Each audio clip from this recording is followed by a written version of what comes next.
Ujambo mwana michezo, karibu sana. Hii ni Ava TV. Nikusie endelea kukaa karibu nasi, lakini usiache kutufuatilia kwenye mitandao yetu ya kijamii kwa jina la Ava TV. Usiache kusubscribe, kulike, kushare, kucomment kule kwenye YouTube channel yetu ili uwe kwanza kabisa kupata taarifa na habari mbalimbali za michezo. Ujumbe kutoka Naika Food Point au ni mabingwa wa kuuza juice bite, lakini pia coffee wanapatikana pale Tabata Moyoni. Fika pale kwa ajili ya kujipatia huduma yako bora kwa kila ambacho unakihitaji, utaweza kukipata pale. Na leo bwana, tunazungumza mambo mbalimbali ambayo yanahusiana na michezo, lakini ligi kuu ya NBC inaendelea leo kwenye michezo mitatu na kwenye viwanja tofauti tofauti, tukianza na TRA United ambao wako nyumbani saa 10 kamili dhidi ya Mtibwa Sugar kwenye uwanja wa Sheikh Amri Abeid kule mkoani Arusha. Lakini KMC FC na Pamba Jiji wao watakuwa kwenye uwanja wa KMC pale Mwenge kwa saa 12:30. Lakini mchezo wa mwisho ni kati ya Dodoma Jiji FC dhidi ya Mashujaa FC ambao wao watakuwa pale kwenye uwanja wa Jamhuri Stadium ambao unapatikana mkoani Dodoma. Na sisi tuko hapa kwa ajili ya kuzungumza na kuchambua kuelekea kwenye mchezo wa ligi kuu ya NBC kati ya Coastal Union na Simba Sport Club ambao utachezwa hapo kesho kwenye uwanja wa CCM Mkwakwani kule mkoani Tanga. Niko na Yusufu Bundara. Mimi ndio Bundara hivyo nakuwa nakumbuka majina ya Usukumani.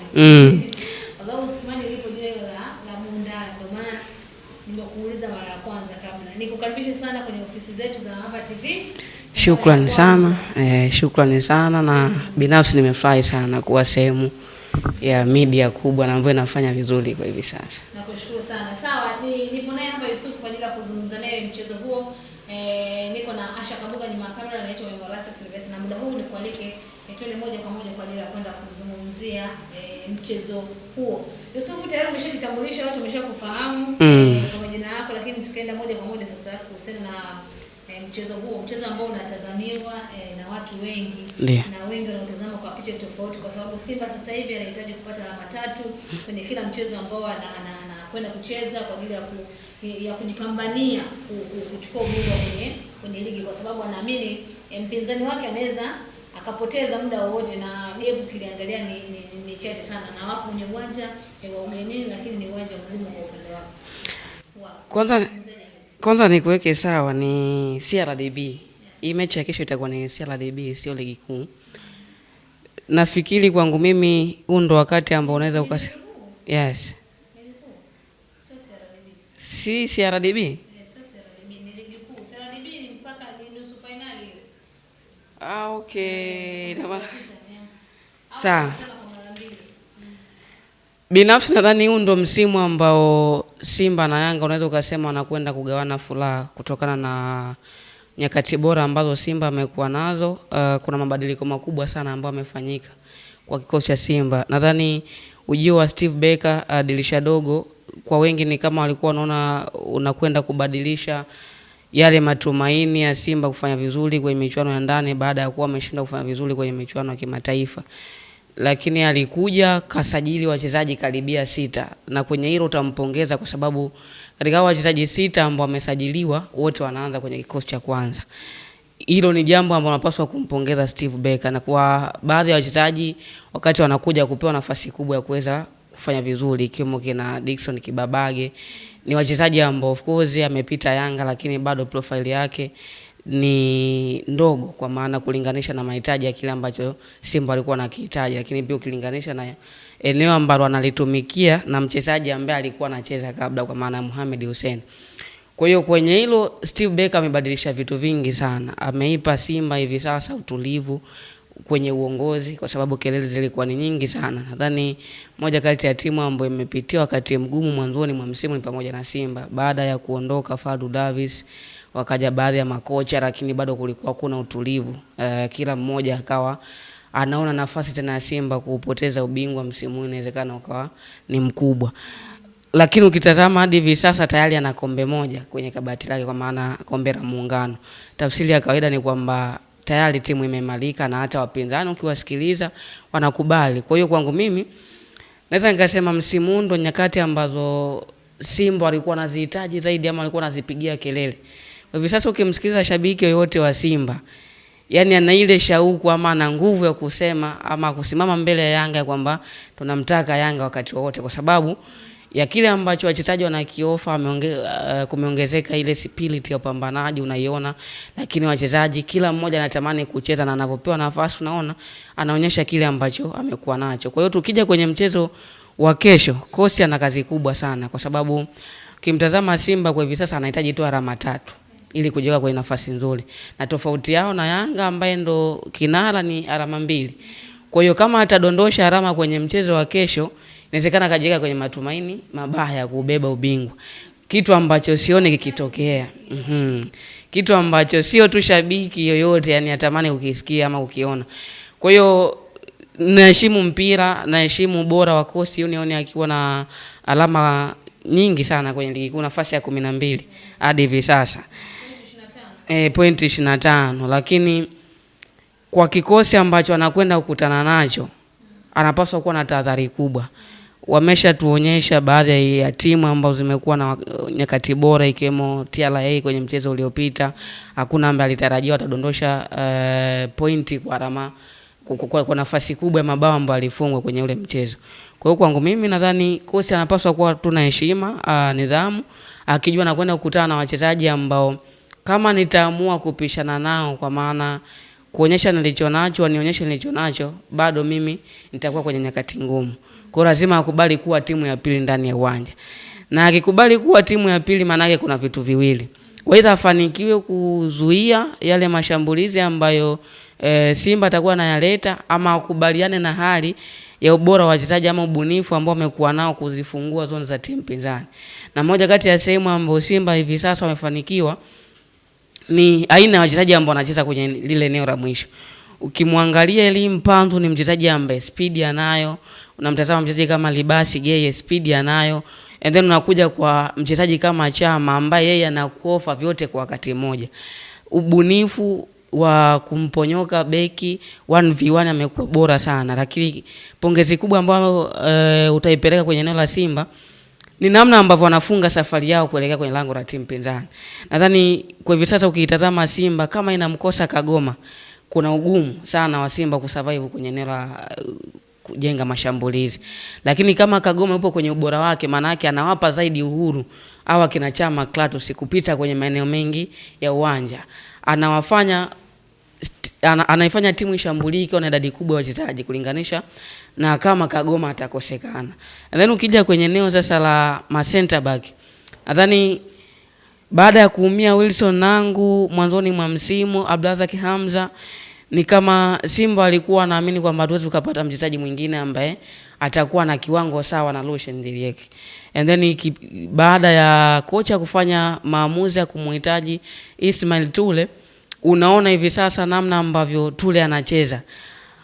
Ukimtazama mchezaji ambaye kwa jicho la kawaida unaweza ukamchukulia kwa daraja la kawaida, lakini kwa namna ambavyo anacheza anakuonyesha kabisa ana kila kitu ambacho kinapaswa kuwa na center back. Uwezo wake wa mipira ya juu, lakini tackling pale ambapo unamhitaji, lakini namna ambavyo pia anaweza akawa anapiga zile pasi kuelekea kwenye lango la timu pinzani amekuwa bora sana. Kwa hiyo mchezo wa kesho utakuwa ni mgumu sana. Naheshimu ubora wa Kosi, aina ya wachezaji ambao uko nao, sio wachezaji wakubwa sana, lakini pia kitu pekee ambacho wanakitumia ama wanafanikiwa wachezaji napokuja kwenye swala la kucheza na Simba au Yanga, kila mchezaji anatamani kujiuza na anaamini kabisa anaamini ndio mechi ambayo inatazamwa na watu wengi. Kwa hiyo napaswa kuvivaa viatu vya kocha kulingana na kile ambacho ametupa kuendea mechi husika. Lakini pia napaswa kujiongeza katika kile nilichonacho, kwa maana kama ni kujiboost aongeze sasa utulivu na ule momentum ya upambanaji ili aweze kujiweka kwenye nafasi nzuri ya kutafsiri mbinu za mwalimu. Kwa hiyo mechi itakuwa ni ngumu sana, lakini binafsi ukiniuliza bado nafasi nampa Simba kutokana na ubora wa kikosi ambacho iko nacho. Mara nyingi tumeona Simba akiwa kwenye dimba la Mkokwani. Na namna anaweza kupata matokeo ila inakuwa sio rahisi. Kuna shida gani? Kwa sababu tumeona Singida ameteseka sana, amepoteza kule mechi ya ligi, ametolewa kwenye hatua ya robo finali. Kwa Simba vipi sasa unaiona mashaka makubwa kwenye dimba la Mkwakwani pale. Hiyo ni jambo ambalo lipo. Hakuna timu ambayo inatamani kupoteza ikiwa uwanja wake wa nyumbani. Na hiyo sio tu Tanzania, hata ukija kwenye soka letu la Kiafrika, kwenye michuano ya kimataifa watu naamini zaidi sehemu pekee ambapo unapaswa kukusanya alama nyingi ni uwanja wako wa nyumbani. Ikitokea umeanza vibaya nyumbani, hata mashaka yanakuwa ni makubwa kwa mashabiki kuona kama unaweza kwenda kwenye hatua inakuwa inafuata ama kujiweka kwenye nafasi nzuri ya kwenda kwenye hatua inayofuata. Kwa hiyo ni jambo ambalo limekuepo. Kwa hiyo huwa kuna ile tahadhari ya kujua kabisa niko uwanja wangu wa nyumbani, uhuru wa kufanya kila ninachokihitaji upo. Kwa hiyo inakuwa ni ngumu sana kuweza kuruhusu kupoteza mechi ukiwa uwanja wako wa nyumbani. Ndio maana wachezaji wanajituma sana, wanajaribu kutaka kudhibitisha kwamba wako uwanja wao wa nyumbani na sio rahisi kuondoka na alama 3, na imekuwa hivyo.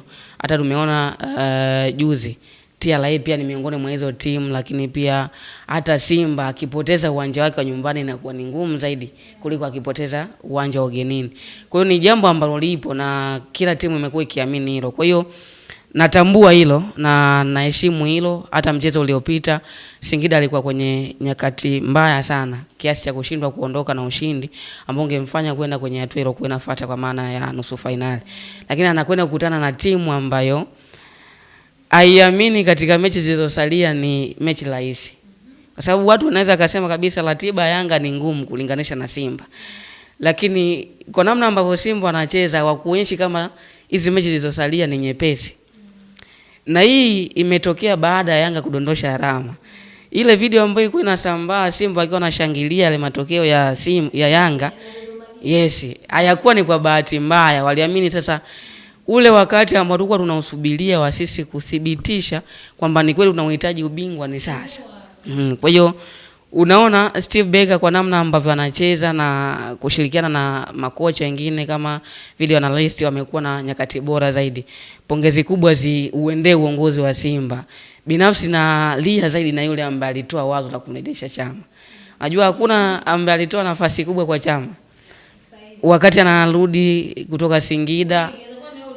Inawezekana mimi nilikuwa ni miongoni mwao. Umesema wewe alikuja kufanya nini kwa sababu haukumuona? Yani tulikuwa tunaamini kabisa umefika wakati wa Chama kustaafu. Sasa kitendo cha yeye kurudi Simba maana yake viongozi wamefeli kufanya scout ambayo ilikuwa inahitajika kuleta mchezaji aina ya Chama. Kwa hiyo tulikuwa tunaamini kama na watu walikuwa wanazungumza before kwamba kuondoka kwa Chama kuna kitu ambacho kimepungua kikubwa sana kwa Simba. Na wanahitaji kumpata Chama mwingine ambaye imekuwa ni ngumu kumpata Chama mwingine. Yes, kwa hiyo kwa kujumlisha hiyo sasa tukaona kabisa kama Chama anarejea na walisema wanahitaji kupata aina ya mchezaji kama Chama mwingine, maana yake hadi wanamrejesha wamefeli. Yes, na of course tulikuwa sahihi kwa sababu ya age ya Chama, lakini kwa kile ambacho alikuwa amekifanya unaona kama anaweza kukifanya kwa asilimia kubwa, lakini alitokea kiongozi mmoja ambaye alipingana na mawazo ya kila mmoja. Akafanya maamuzi binafsi akiamini kabisa Chama mchezaji ambaye ana experience, ameshathibitisha hilo sio kwa bahati mbaya. Japokuwa alifeli Yanga, na of course mimi siamini kama Chama Yanga alifeli. Siamini. Chama ameenda Yanga na ikuta Yanga ipo kwenye ubora wake. Kuna mchezaji kama Stefan, Aziz Ki, Pacome tayari wameshajenga ule ufalme wao. Kwa hiyo ikawa ni ngumu yeye kutengeneza ule ufalme ambao ametoka nao Simba. Na ukizingatia ameenda amemkuta kocha ambaye tayari ameshatengeneza misingi kwa hao wachezaji waliopo na ni kama alishakubaliana na misingi ya kocha wao. Kwa hiyo ikawa ni rahisi kuitimiza, na ndio maana hata kwenye mechi ambazo Chama amecheza akiwa Yanga bado alikuwa na mchango mzuri. Kwa hiyo siamini kama Chama alifeli pale Yanga, lakini inawezekana tu mazingira ambayo alienda akakutana nayo basi Yanga nao akaona kwa sababu nakumbuka Chama anaondoka, Chama ndo alikuwa wa kwanza kuondoka kabla Azizi, si ndio? Kwa hiyo kama Aziz angeendelea kusalia bado Yanga wangekuwa sehemu salama. Kwa hiyo nadhani tumpongeze ambaye alifanya maamuzi ya kumleta Chama, na of course amebadilisha ile atmosphere. Mimi naamini kama sio usajili uliofanyika dirisha dogo kwa Simba ingekuwa kwenye wakati mgumu sana hivi sasa. Bado tungelia sana na kina Jan Shalea bado tungeendelea kuwaraumu kina Kib Dennis, kina Ateba na wachezaji wengine ambao walikuwepo, lakini tumpongeze pia Steve Barker kwa sababu alikuwa na jicho la kuona wachezaji ambao wanaendana na kile ambacho Simba inakihitaji. Tunavyosema katika wale aliosajili, uone mchezaji ambaye amefeli. Bado sijaona mchezaji ambaye amefeli. Zaidi tu ni kama Luemba anapitia wakati mgumu kwa sababu wenzake ni kama wameshakubaliana na kile ambacho kocha anakitoa. Kwa hiyo inakuwa ni rahisi kwao kuweza kutekeleza, lakini kwa asilimia kubwa usajili wa Simba dirisha dogo ni kama umewalipa. Kwa hiyo tusubiri na kuona kesho nini ambacho kitatokea, lakini sioni kama Simba atakwenda kudondosha alama kiwepesi. Umezungumzia tahadhari ambayo Coastal Union inatakiwa waichukue licha ya kwamba hapo ni uwanja wa nyumbani. Ndiyo. Mbele ya Simba ambaye ana performance nzuri. Ni mambo gani ambayo unaona kwa Coastal wayarekebisha au tahadhari ipi ambayo ulikuwa unazungumzia kwa ajili kama ni magoli mengi basi yapungue? Yeah.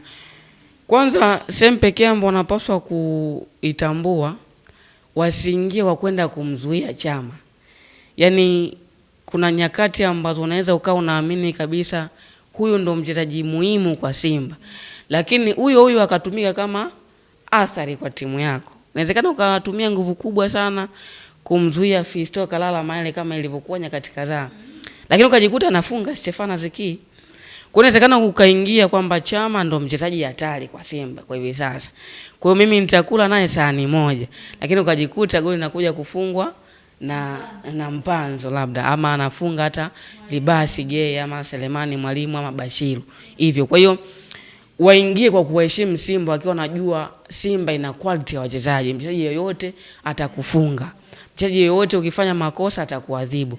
Kwa hiyo wasiingie kwa kumkamia mchezaji kwa sababu ya kile ambacho amekuwa nacho ama muendelezo wa ufungaji ambao amekuwa nao. Zaidi wanapaswa kumheshimu Simba kiujumla, kwa maana kwenye kujilinda tunalinda na shepu gani, tunapokwenda kushambulia tunashambulia kwenye shepu ipi, tutashambulia na idadi kadhaa ya wachezaji, ili inapotokea Simba anakuja kwa kushambulia mashambulia ya kustukiza atatukuta tayari tuna idadi kubwa ya wachezaji wa kuzuia. Lakini zaidi waangalie ni maeneo yapi ya Simba ambayo yamekuwa bora sana. Mwanzoni Simba ni kama ilikuwa na changamoto kubwa sana kwenye namna ya kuiunganisha timu kwenda eneo la mpinzani. Lakini kocha aliangalia kitu kimoja. Sina wachezaji ambao wanakimbia kwenye nafasi. Ninavyomaanisha nafasi ni wale wachezaji ambao anakimbia kabla ya mpira kumfikia. Sasa amefanikiwa hilo kwa Dickson Kibabage. Muda mwingi ukimtazama Simba amtumii Kibabage kama miongoni mwa wachezaji ambao atakokota mpira kwenda kwenye lango la timu pinzani. Zaidi anamtumia kama second ya wale wachezaji ambao wanakwenda kushambulia nafasi. Kwa hiyo muda mwingi Kibabage mpira unamkuta akiwa tayari yuko kwenye zone ya mpinzani. Inakuwa ni rahisi zaidi kupiga cross. Ndio maana hata ukirudi kwenye mchezo uliopita alitoa assist kwa sababu ya kile ambacho amepewa na Steve Barker na amekuwa na uwezo mkubwa wa kuweza kukitekeleza. Sio kama Anthony Mligo mchezaji mbaya mbele ya Kibabage. Lakini tunakuja kwenye uwezo wa utekelezaji wa majukumu, ndio sehemu pekee ambayo Mligo ni kama anazidiwa na Kibabage. Kwa hiyo kocha alipofanikiwa ametengeneza balance ya kikosi. Tukiwa tunashambulia tutakuwa hivi, tukiwa tunazuia tunakuwa hivi. Ndio maana kwa hivi sasa hakuna timu ambayo inacheza mpira mzuri kama Simba. Kwa nini? Kwa sababu kwanza ina machaguo sahihi katika wale wachezaji wanaoanza kwenye kikosi cha kwanza. Kuna wachezaji ambao wana ubunifu kwenye kutengeneza nafasi, wachezaji ambao wana uwezo wa kuchezea mpira, kuna wachezaji ambao wanaweza kuituliza timu pale ambapo inashambuliwa. Hapo ndo utakuja kwa Neo Maema, namna ambavyo anaweza akaa anaipandisha timu pale ambapo inashambulia. Kwa hiyo ni kama sifa nyingi tukija kuziangalia kwa namna ambavyo Simba inacheza, utaipeleka kwenye technical bench ambako yuko sasa Steve Barker. Kwa hiyo Coast kesho atakutana na timu ambayo inazitaka alama 3 kivyo vyote. Sasa namna ya kumzuia kwanza ni kuangalia ni maeneo gani ambayo Simba anakuwa bora zaidi. Simba anakuwa bora zaidi pale anapoutawala mchezo, kwa maana tunavyomwachia mchezo wa utawale sisi turudi nyuma kumsubiria, ama Simba anakuwa bora zaidi pale ambapo mnaamua kupishana and then aanze kutumia mipira ya counter attack kama sehemu ya kwenda kukuadhibu. Hilo ndio sehemu ya kwanza ambayo kocha anapaswa kudili nayo. Kwa hiyo sasa namna sasa ya kujua wapi ambapo Simba ni bora na namna gani ambavyo ni mzuie, hiyo tunamwachia kocha pamoja na wachezaji wake. Inawezekana kocha akawa amemsoma vizuri kabisa Steve Barker, Lakini ikaja changamoto, aina ya wachezaji walionao watakuwa na huo uwezo wa kukabiliana na Simba? Kuna huyo mchezaji ambaye anaweza kumzuia Chama kuanzia dakika ya kwanza hadi ya mwisho asitengeneze nafasi? Tunaye mchezaji ambaye anaweza akamfanya Kibabage acheze sasa kwenye eneo lake, asitumike kama sehemu ya wachezaji ambao wanakimbia kwenye nafasi?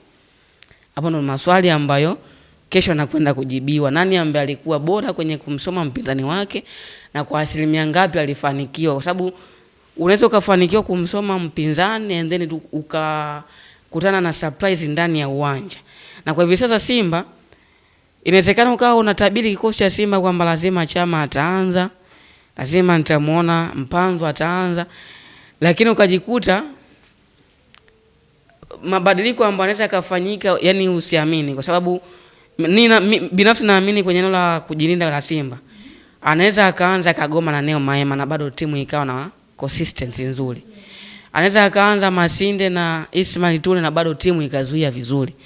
Anaweza akaanza Selemani Mwalimu, Mpanzu akaanzia benchi na bado timu ikashinda. Anaweza Mwalimu akaanzia benchi, Mpanzu akaanza na bado timu ikapata matokeo. Maoni mengi umezungumza kiundani kimpira kabisa. Ndio maana nasema labda ambacho unaweza kwa kumalizia sasa hii kuhusiana na huo mchezo. Kwa sababu kama ni tahadhari tayari coach unapa tahadhari na kitu ambacho wanatakiwa kufanye. Kama watapoteza basi huo mchezo basi wapoteza kwa idadi ndogo ya magoli, ama kama wataweza kumzuia mnyama basi wapate ushindi ama wapate sare kwenye mchezo huo. Labda kuna kitu kingine ambacho pengine ungependa kuongezea kwenye hapo sehemu chache ambayo wanapaswa kuitambua. Binafsi ukiacha ubora wa Chama, ukiacha ubora wa Anse Oura pamoja na Elim Panzo, mchezaji wa kumtazama kwa hivi sasa ni Yusufu Kagoma. Yes. Yusufu Kagoma ndo mchezaji wa kumchunga sana. Kwa nini nasema Kagoma? Kwa sababu ukifanikiwa kukikamata kile kiungo cha Simba, basi inawezekana ukajiweka kwenye nafasi nzuri aidha ya kupata bao ama ya kuifanya Simba isishambulie mfululizo. Kwa sababu Kagoma ndo anaanzisha safari. Kagoma akiwa bora timu itakuwa na performance bora sana, ama itakuwa na nyakati bora kwenye kushambulia. Lakini kama Kagoma anakuwa na wakati mbaya, manake hawa kina Chama watalazimika kurudi chini kuja kumsaidia. Lakini kama Chama kama utafanikiwa sasa kukikamata kiungo kwa ujumla, kwa maana Neo Maema ama Anset, kwa maana Arasani Kante ama Kagoma, manake uwezekano wewe kupata bao upo. Kwa sababu kama unakikamata kiungo cha Simba, manake uwezekano wewe kukutana na mabeki ama goalkeeper unakuwa ni kwa asilimia kubwa. Lakini ukija kwa ujumla sasa, Yanga anapaswa kuchagua jambo moja kati haya mawili. Akubali kupoteza CRDB, kombe la CRDB, ama akubali kupoteza kombe la NBC. mpira bwana ni suku sehemu. Na sijamkatia tamaa, lakini kwa ratiba ya Yanga namna ilivyo, inabidi achague moja. La sivyo anaweza kujikuta anapoteza vyote kwa wakati mmoja. Ana ratiba ngumu sana. Anaenda ugenini dhidi ya Mashujaa, ataenda dhidi ya Fountain Gate, atakutana na Azam kwenye CRDB tena ugenini tena, wakiwa kwa maana wako Mwanza kule, wote wako mkoani. Baada ya hapo atakuja kukutana na Azam tena ligi kuu. Sasa kinachonifanya ni washauri hivi ama nione kwamba Yanga anapaswa kuchagua mawili kati ya hayo, siamini kama atafanikiwa kumfunga Ibenge mara mbili. Sioni hilo likitokea. Yaani sioni kabisa kama Molini na kikosi chake anaweza kupata matokeo mazuri mbele ya Azam kwenye michezo miwili yote mfululizo, ukizingatia na mechi pia ugenini. Kwa hiyo achague, kama atadondosha mechi ya CRDB akamnusu Azam akakutane na Simba, maana yake uwezekano sasa wa kujipanga na ligi kuu utakuwa ni mkubwa. Lakini kama ataamua mimi naenda kumvaa Simba, naenda kumvaa Simba finali, basi Azam anaweza akakubali, sawa, nenda. Lakini sitakuruhusu wewe upate alama 3 zingine kwenye kombe la ligi kuu. Ambapo kama atadondosha alama 3 dhidi ya Azam ligi kuu, kumbuke tofauti ya Simba na Yanga ni alama 2. Kwa hiyo ninavyosema achague mawili kati ya haya, lengo ni kwamba asipoteze vyote kwa wakati mmoja. Kwa sababu anaweza akasema naenda na Simba, wakaenda kukutana kule akafungwa, and then akaja kukutana na Azam huko ligi kuu bado pia Kwa hiyo ninavyosema hivyo, maana yake ana mechi 3 ngumu. Kama ataamua kwenda finali, maana yake ataenda kukutana na Simba tena, wakati huo nusu finali katoka kukutana na Azam. Kwa hiyo zote ni mechi ngumu. Kwa hiyo kwangu mimi naheshimu ubora wa Okelo, Pacome Zouzoua na wachezaji wote wa Yanga kwa ujumla, lakini ili kujiweka kwenye nafasi nzuri, kwa sababu ujue Yanga akikosa ubingwa msimu huu tutamuuliza maswali. Msimu uliopita katoa mataji yote. Kwa kama hali kama ameweza kukubali kabisa msimu huu Simba ni bora, lazima akubali kugawana furaha kama Ahmed Ally alivyosema kule Muungano. Lazima akubali kugawana furaha. Wanagawana vipi? Bana, sawa wewe chukua hiki, mimi nitachukua hiki.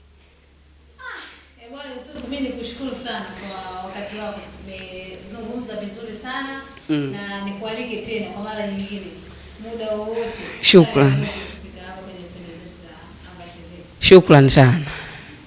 Sawa. Bila shaka umeweza kumsikia vizuri kabisa mchambuzi Yusuf. Kijana mdogo lakini ana madini ya kutosha kabisa. Tumezungumza naye kuelekea kwenye mchezo wa kesho wa ligi kuu ambapo Coastal Union atamwalika Simba Sports Club kwenye uwanja sisi Mkwakwani kule mkoani Tanga. Mambo yatakuwaje? Tutakujuza pia kesho, kwa sababu tuko live pia kule mkoani Tanga kuonesha matukio ya kabla na baada ya mchezo huu. Mpaka wakati mwingine, anaitwa Memorasa Silvester, ni makamera ni Asha Kabuni. Nilikuwa napenda kusikiliza madini.